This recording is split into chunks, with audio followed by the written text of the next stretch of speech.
Hey, what's up? This is my review of Ustad Bhagat Singh.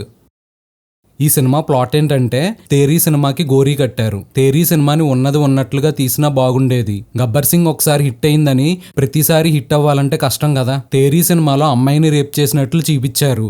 Ustaad Bhagat Singh లో ఏకంగా సినిమానే rape చేశారు. అసలు సినిమాకి సంబంధం లేని బయట పొలిటికల్ డైలాగ్స్, సనాతన ధర్మాన్ని రక్షించే సీన్స్ అన్ని తీసుకొచ్చి ఇందులో పెట్టారు. ఈ సినిమా స్టోరీకి ఆ సీన్స్ కి అసలు సంబంధమే ఉండదు. ఒక సీన్ లో అయితే ఇద్దరు కాఫీ షాప్ లో కూర్చొని భరతమాతకి జై కొట్టం అంటారు. పవన్ కళ్యాణ్ గన్ను కాల్చి వాళ్ళ చేత జై కొట్టిస్తారు. అసలు ఆ సీన్ పెట్టాల్సిన అవసరమే లేదు. మూవీ ఫస్ట్ 1 hour అయితే బానే ఉంది.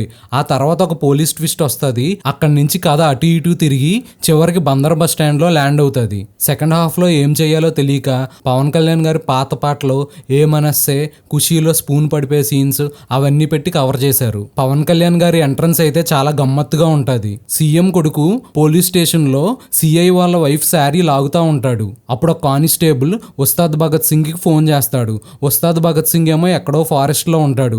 ఆయన బండేసుకుని పోలీస్ స్టేషన్కి వచ్చేసరికి అతను ఇంకా శారీ లాగుతానే ఉంటాడు. ఉన్న ఒక్క శారీని ఎంతసేపు లాగుతారు? పానీపూరిలో ప్యాస్ వేయలేదని శ్రీలీల వెళ్ళి పవన్ కళ్యాణ్కి కంప్లైంట్ చెప్తాది. కానిస్టేబుల్ని పంపించి పానీపూరిలో ప్యాస్ వేయిస్తాడు పవన్ కళ్యాణ్. పోలీస్ డ్యూటీని మరీ అంత చీప్గా చూపించకూడదుగా. రేప్ చేసిన విలన్ని పవన్ కళ్యాణ్ వాడి ఇంటికి వెళ్ళి గొంతులో కత్తిపెట్టి పొడిచి చంపేస్తాడు. అంత పెద్ద విలన్ ఇంట్లో సీసీ కెమెరాస్ ఉండవా? కోర్ట్స్, లాస్ ఇంకేమీ ఉండవు. పవన్ కళ్యాణ్ పొడిస్తే పొడిపించుకోవడమే. ఆయన రోడ్ల మీద గన్స్ తీసి ఇష్టం వచ్చినట్టు కాల్ చేస్తూ ఉంటాడు. దానికి లెక్కలేమి ఉండవు. పర్ఫార్మెన్సెస్ విషయానికి వస్తే శ్రీలీల మిస్కాస్ట్. ఆమె పవన్ కళ్యాణ్ పక్కన చాలా యంగ్గా ఉంది. పవన్ కళ్యాణ్ గారు మధ్య మధ్యలో గట్టిగా నవ్వుతూ ఉంటారు.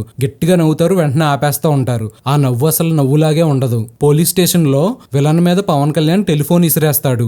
ఆ తర్వాత కోపంగా కొన్ని ఎక్స్ప్రెషన్స్ పెడతారు. అవి కొంచెం సాడిస్టిక్ గా కనిపిస్తాయి. పిచ్చిగా అరవడం, పిచ్చిగా నవ్వడం విలన్ చేస్తే బాగుంటది, హీరో కాదు. పవన్ కళ్యాణ్ గారి ఫేస్ ని అయితే చాలా స్మూత్ గా చేసేశారు. ఫేస్ ని అయితే పర్లేదు, కొన్ని చోట్ల గడ్డాన్ని కూడా స్మూత్ చేసేశారు. ఆయన గడ్డానికి గార్నియర్ వాడలేదనుకుంటా, నల్ల రంగేసినట్టు తెలిసిపోద్ది. టెక్నికల్ గా ఈ సినిమా పెద్ద గొప్ప సినిమా ఏమి కాదు. సాంగ్స్, బ్యాక్గ్రౌండ్ స్కోర్ యావరేజ్ బానే ఉన్నాయి. ఫ్యాన్స్ కి అయితే తప్పదు కాబట్టి ఈ సినిమా నచ్చుద్ది. జనరల్ ఆడియన్స్ కి ఈ సినిమా అయితే పెద్ద ఏం నచ్చదు.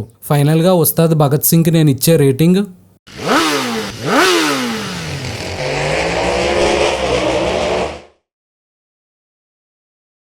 Please like, share and subscribe.